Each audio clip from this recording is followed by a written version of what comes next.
Chamber के अंदर जाके बढ़ते हैं मुफाद परस्त लोग, यहाँ के सभी लीडर को बोल रहा हूं मैं, ये सबका मुफाद है खिचड़ी के पीछे। ये चोर लोगों की सब खिचड़ी के टेंडर है यहाँ के, सब ने अपने अपने किसी न किसी वर्कर के जरिए खिचड़ी का टेंडर डाला है और सब चाहते हैं कि हमारे लोगों को मिले। यहाँ के चाहे आज के आमदार हो, चाहे माजी आमदार हो, चाहे और जो खिचड़ी का टेंडर लेने वाले जो भी आज यानी जो भी सियासी पार्टी के लोग हैं, ये सब खिचड़ी के टेंडर के लिए इनका टेंडर है। ये गरीब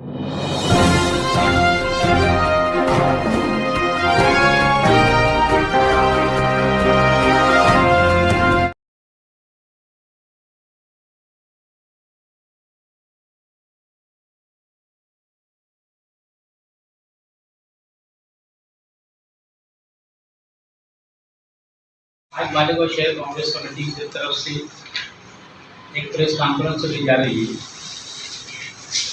प्रेस कॉन्फ्रेंस का मकसद ये है कि कल हमने माननीय आयुक्त साहब को एक मेमोरेंडम दिया था और पीछे मतलब तो शायद एक महीना पहले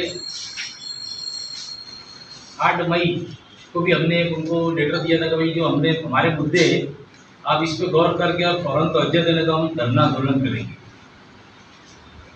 कल वापस हमने उनको एक लेटर दिया और पीर के रोज से मालेगांव शहर कांग्रेस कमेटी की तरफ से तमाम कार्यकर्ता लोग, तमाम पार्टी के जिम्मेदार लोग कारपोरेशन के गेट के ऊपर बेमुद्दत धरना आंदोलन करने जा रहे हैं। जिसका मकसद ये है कि मालेगांव के अंदर जो अभी नोटिस बढ़ रही है किरपट्टी को लेकर, घर पट्टी को लेकर, उसमें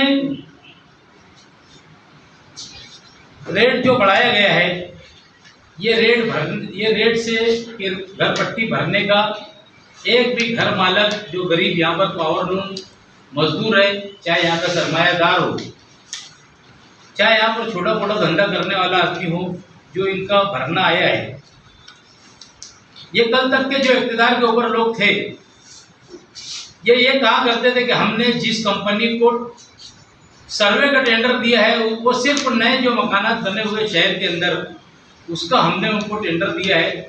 ये बात एकदम गलत साबित हुई और उन लोगों ने पूरे शहर का बैठे बैठे सर्वे किया। कहीं इनको इलाके में लोगों ने घुसने जा नहीं दिया। इन्होंने बैठ के पुरानी माल मात्रा को लेकर उन्होंने चार्ट निकाला और वहीं पर घर पट्टी को बढ़ा दिया गया। आज सुबह मैं प्रभाग नंबर 4 में गया और ओलबोरो जो कंपनी है जिसको इसका ठेका दिया गया था, उसके जिम्मेदारों से मेरी कम से कम 15-20 मिनट बहुत बहस हुई। मैंने उनको ये कहा कि आप ये बताइए कि तुम लोगों ने कहाँ पर सर्वे किया है पूरे मालेगांव के अंदर, मुझे ये बताइए। सर्वे के अंदर इन्होंने एक और इतनी बड़ी फास्ट गलती किया कि पूरे हिंदुस्तान के अंदर कोरोना की महामारी थी, 2 साल, नोटबंदी उसके पहले थी, कुछ लोगों ने अभी साल भर हुआ, 6 महीना हुआ, 1.5 साल हुआ, जिन लोगों को ज्यादती है।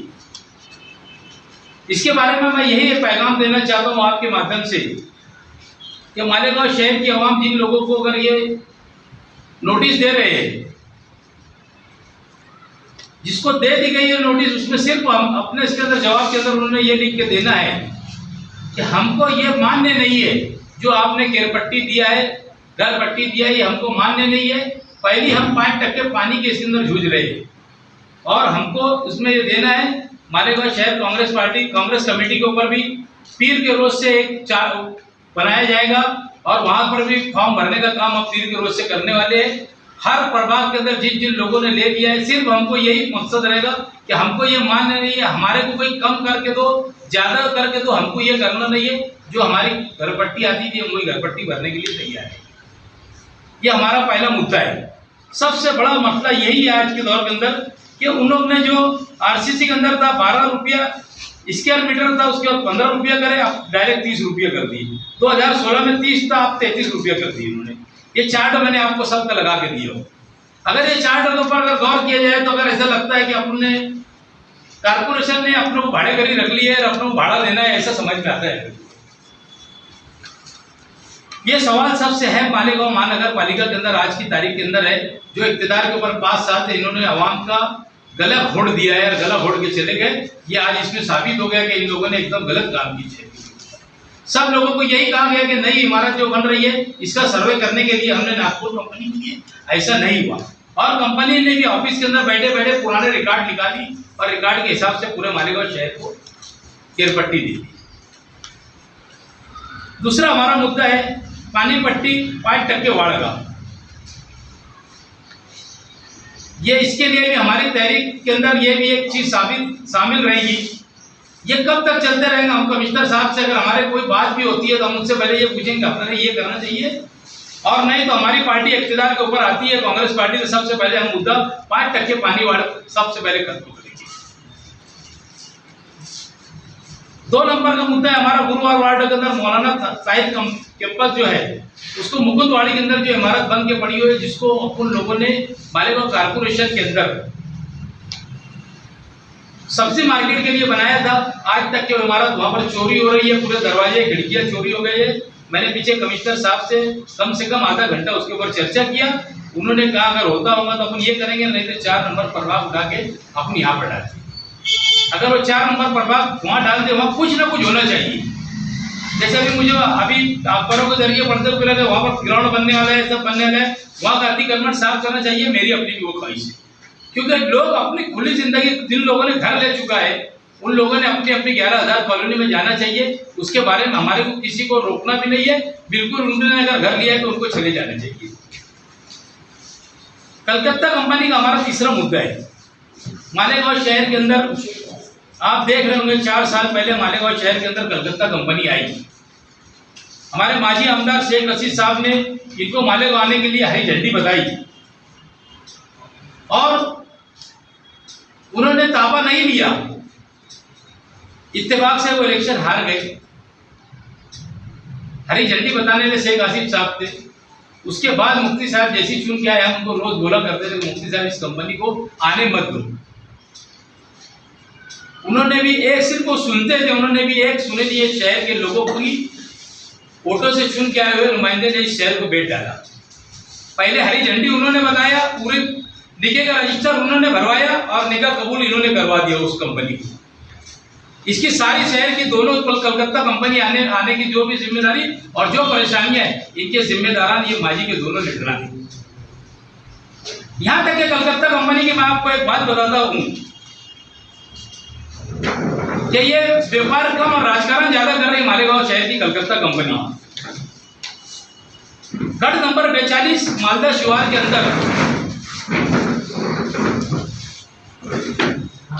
गौठान के अंदर कुछ लोग 3 रोज पहले संजू दास साहब के पास गए थे और उनको बोला कि साहब हमारे पावर रूम जहां पर है वहां पर 4-6 गिट्टी मशीन चल रही है और हमारा पावर रूम चल नहीं रहा है, बार बार जो है मोटर ट्रैप हो जा रही है। उन्होंने उसको क्या जवाब दिया ये मैं आपको बताता। खास बात ये है कलकत्ता कंपनी वालों की, ये बात आप सुन लो। उन्होंने जो मुझे बोला मैं उसके ऊपर यकीन नहीं किया। उन्होंने मुझे फोन के ऊपर बोला कि संजू दास ने ऐसा कहा कि वो जहाँ पर वो गिट्टी मशीन चल रही है वो शेख रशीद और शेख आसिफ के साहब के लोग हैं, तुम उनको जाके बोलो कि भाई इनकी गिट्टी मशीन बन गई। मैं संजू दास ने ऐसा बोला, बोले हाँ संजू दास ने। मैं वहां से आया और फौरन कैंप में था। मैं आने के बाद उनके पास गया और उनसे फिर संजू दास को फोन लगाया। मेरे पास उसकी तमाम रिकॉर्डिंग मौजूद है। मैंने उनको कहा कि संजू दास साहब आपने उनको क्या कहा? बोले हाँ मैंने ऐसा बोला। मतलब क्यों बोला तुमने? कंपनी तुम चला रहे, इसका मतलब तुम ये है कि एक पॉलिटिकल पार्टी को तुम चोरी करने की ये दे रहे कि तुम तुम्हारे लोगों को चोरी करने का रास्ता इख्तियार करो। तुमने ये बात क्यों कही? तुमने जो बात कही मैंने इसको नोट किया हूँ, मेरे इसके अंदर मैंने तुम्हारी रिकॉर्डिंग ले ली हो। तो इस तरीके की कलकत्ता कंपनी की हरकत है। यहाँ का सरमायादार, यहाँ का गरीब पावर का बिल भरता है और चोरी जो है प्लास्टिक कारखाने लेकर रहे, और उसमें भी जाके बोलो तो इस तरीके की शिकायत करो तो वो बोलते शेख रशीद साहब के पास जाओ और शेख रशीद साहब के पास जो इनके लोग ये चोरी कर रहे। ये शहर के लोगों को न्याय नहीं मिलेगा तो ये जाएंगे कहाँ? हम लोग आपके जरिए से कलकत्ता कंपनी वालों को ये इंतबा देना चाहते, अगर ये सब तुम्हारी अगर हरकत रही तो तुम्हारे को अंदर शहर के अंदर हम चलना फिरना मुश्किल कर देंगे। कांग्रेस कमेटी पूरी ताकत से तुम्हारे खिलाफ में मैंने ये बोल चुका हूँ, ये बात भी मैंने रिकॉर्ड कर चुका हूँ कि उसके सीईओ को बोल दिया आप जो बात करें एकदम बिल्कुल गलत करें, हम मालेगांव के अंदर तुमको पैदल चलना मुश्किल कर देंगे कलकत्ता कंपनी को। तुम्हारे जिसको हफ्ते दे रहे वो डरेगा, जो ले रहा वो तुम्हारी मिन्नत समाजत करेंगे, हम लोग नहीं करेंगे।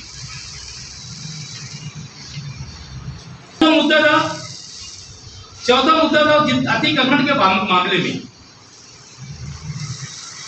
हमारे शहर के अंदर बार बार थोड़े दिन अतिक्रमण साफ करते और उसके बाद बंद कर देते। हम चाहते हैं कि उसको रेगुलर अतिक्रमण खत्म किया जाए। किसी का भी अतिक्रमण हो, आज बॉडी नहीं है तो क्यों नहीं खत्म करते? मैं आयुक्त तो सबको कहा, बॉडी रहती तो हम लोगों को तकलीफ होती। लोग हमको बोलते कि भाई आप जरा बोल दीजिए या हमारा ये मत तोड़ देते, तो हमारे पास आज कोई आएगा भी नहीं बोलने के लिए, क्योंकि तुम प्रशासक है। प्रशासक के ऊपर लोगों का बहुत बड़ा एतमाद लगा। प्रशासक कुछ करेगा, बहरहाल मालेगांव का प्रशासक फेल निकला, कुछ नहीं किया उसने शहर के अंदर। पूरे शहर की सत्यानाशी करने के अंदर मालेगांव महानगर पालिका के आयुक्त तो कभी सबसे बड़ा हाथ है। जो बॉडी के ऊपर इख्तियार पे थे, उन्होंने जितनी सत्यानाशी किया उससे 1.5 पड़ ये मालेगांव महानगर पालिका का आयुक्त को सत्यानाशी। 5 नंबर का विषय था हमारा कि मालेगांव के अंदर जब बारिश का मौसम होता है, जब ये कारपोरेशन जाती है, मैं इनको मई के पहले हफ्ते से बोल रहा हूँ कि भाई तुम लोग जो है पूरी मालेगांव की बड़ी बड़ी गटरें जो है कल से साफ करें। अगर वो साफ हो जाती है तो पानी रुकता नहीं। तो ये लोगों ने भी आज तक तो उसके ऊपर अमल नहीं किया। प्लास्टिक के ऊपर बंदी लगाने की बात मैं हमेशा इसके हस्ते करता कि पीछे प्लास्टिक जब बंद की थी, गवर्नमेंट ने जब बंदी लगाई थी, तो मालेगांव के अंदर कचरे का प्रमाण एकदम कम हो गया था। मैं समझता हूँ कि आज अगर जो 100% अंदर कचरे का जो प्रमाण है उस वक्त तो 20% हो गया था। प्लास्टिक के ऊपर पाबंदी लगना चाहिए। अगर बंदी लग जाती है तो मालेगांव के अंदर जितनी गंदगी का ढेर रहता है ना, वो ढेर कम से कम कहीं ना कहीं वो कम हो जाता। चिकन वालों को पीछे उनके हस्ते शाम में गाड़ी चालू किए थे, हमारे मोहल्ले के ऊपर शाम में जाते थे, चिकन का कचरा उठा के वो गाड़ी वाले गाड़ी में डाल दिया करते थे, उन्होंने वापस वो भी बंद कर दिया। साफ सफाई के मामले को लेकर मैंने आपको बताया, ये सारी चीज को लेकर हमारा 1 नंबर का भी मुद्दा फिलहाल जो रहेगा वो हमारा रहेगा, जो घर पट्टी इन्होंने दिया ये हमको मंजूर नहीं। हम कांग्रेस पार्टी उसके खिलाफ एकदम शिद्दत से एहतजाज करेगी। जिनको नोटिस मिल गई वो नोटिस लेकर कांग्रेस कमेटी के ऊपर 30 के दिन से जाना रहेगा। वो भर के सबको फॉर्म देंगे, वो जाके प्रभाग में जमा कराओ। हमारा यही मतलब, जिसको मिल गया हमको नहीं भरना है, हमको मानने नहीं है। और जो नई घर पर नोटिस देने के लिए आएंगे, मालेगांव शहर के लिए लोगों ने लेना नहीं। आप पूरी ताकत से साना बासाना शहर के लोगों के साथ। प्रेस कॉन्फ्रेंस का मतलब था, हम पीर के रोज से मालेगांव महानगर पालिका के सामने तमाम कार्यकर्ता, तमाम पदाधिकारी बेमुद्दा धरना देने के लिए जा रहे हैं। अभी आयुक्त साहब ने 5 बजे मुझे बुलाया है। अगर हमारा समाधान उन्होंने कर दिया तो हम सोचेंगे उसके ऊपर हमको क्या करना है। अगर हमारा समाधान नहीं होता तो हम पुलिस परमिशन लेके पीर के रोज से बेमुद्दा धरना वहाँ पर देने वाले। हर हाल में कांग्रेस पार्टी शहर के हित के अंदर काम करने के लिए तैयारी पूरी तरीके से करें।